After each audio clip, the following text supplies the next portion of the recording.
De 1961 à 1972, Yadi Abdoulaye. De 1972 à 1973, c'est Youssoufa Daouda. De 1973 à 1975, c'est Sadio Angokai. Et je me suis rendu compte que depuis sa création, le ministère des Pêches, de l'Élevage et des Industries animales est la chasse gardée de Camerounais appartenant à une certaine aire géographique.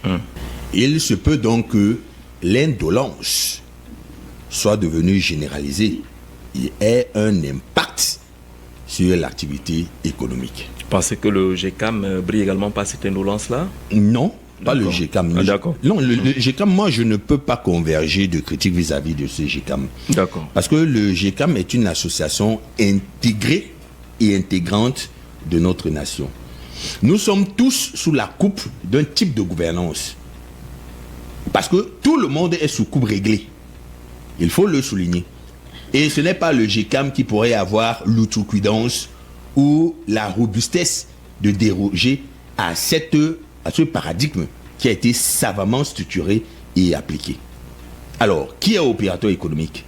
Pour la plupart, ce sont des hommes d'affaires sans traçabilité qui ont bénéficié de financements publics de façon opaque et qui sont astreints de témoigner leur soutien inconditionnel à l'ordre établi. Dans le cas contraire, bien évidemment, une épée de Damoclès planerait au-dessus de leur tête. Alors, les opérateurs économiques sont en train de vous dire que tout est pratiquement en arrêt dans les départements ministériels, donc dans les services centraux et dans les services déconcentrés à travers la République. Les opérateurs économiques sont en train de rappeler au président de la République la sacralité de sa parole. C'est-à-dire que lorsqu'il dit devant la nation tout entière cette mosaïque de confessions religieuses, d'ethnie, de profession, de sexe, qu'il va envisager la mise sur pied d'un gouvernement dans les prochains jours, il ne faudrait pas que cela soit perçu comme une galéjade, c'est-à-dire une rigolade. Non. Le GECAM arrive donc à la rescousse de la défense des valeurs républicaines. C'est-à-dire, la prééminence institutionnelle doit respecter sa parole. Et il ne s'agit pas d'une trouvaille au sens propre du terme. Parce que le positionnement du GECAM est largement partagé par l'ensemble des Camerounais. Tous nos yeux sont rivés vers Etoudi. Et la question qu'on se pose in fine est la suivante. Que se passe-t-il? Le président Paul Biya, que nous avons connu, aurait-il perdu le contrôle des manettes au point où certaines forces centrifuges, rétrogrades, opaques, l'empêcheraient de mettre sur pied ce gouvernement? Parce qu'il ne s'agit plus d'une interrogation du Camerounais lambda. Jean Jazé, nous sommes les derniers des Mohicans.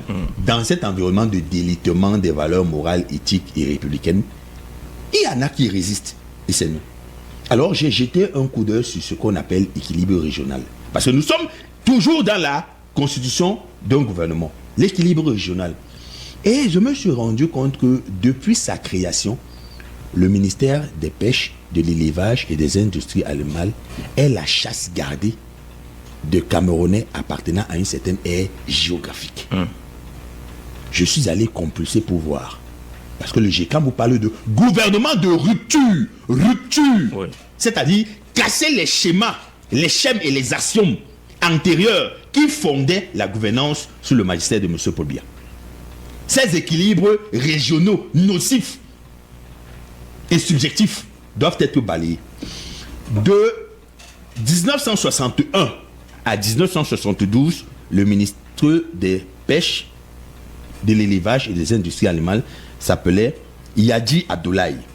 De 1972 à 1973, c'est Youssoufa Daouda. De 1973 à 1975, c'est Sadio Angokai.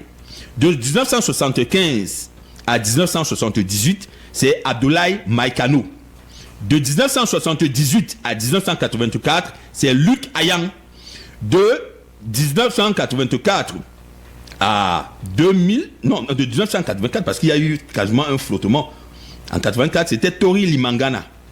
De 84 à 2004, c'est Amadjoda Adjoudi. Le totem. Le totem. De 2004 à 2011, Aboubakar Sarki. Et depuis 2011, Dr Taïga. Donc depuis 2011, depuis 14 ans, Dr Taïga règne en maître absolu. Et il est par ailleurs président du conseil d'administration de plus de 7 structures sous tutelle technique et administrative de ce département ministériel.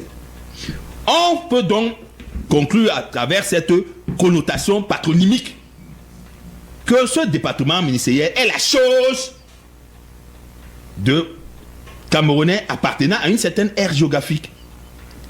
Quel est le trait distinctif ou le dénominateur commun de toutes ces personnalités? On dit que ce sont des vétérinaires formés. Et alors je me demande, comment fait-on pour devenir vétérinaire au Cameroun? Je m'avais fouillé les archives. On me dit, pour le devenir, tu dois être inscrit dans les écoles suivantes. 1. Le Centre national de formation zootonique et vétérinaire. Je jette un coup d'œil, Jean-Jacques, pour savoir qui est même le directeur de cette école. On me dit que c'est Mohamedou Bouba. On dit que si tu veux devenir vétérinaire ou tu vas envoyer ton enfant, envoie à l'École nationale supérieure d'agronomie, d'halieutique et de médecine vétérinaire de Douala. Je jette un coup d'œil, je vois Atkam Haman. Bon, Atkam Haman. Bref, Haman, ça va.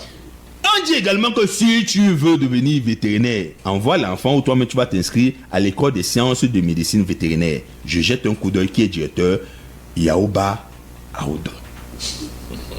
Donc ce sont... L'élevage, c'est leur chose. Ah, l'élevage, c'est leur chose. Ah bon, c'est ce qui se dit. C'est donc ce que le président Tawamba est en train de poser sur la table. Et c'est ce qui te dit.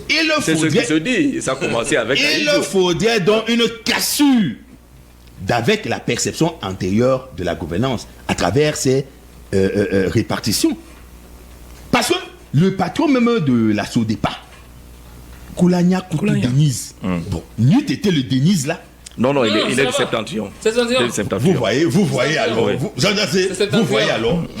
Finalement, vous les écans, parce que nous sommes ici à 2 écans. Il y a 2 écans ici.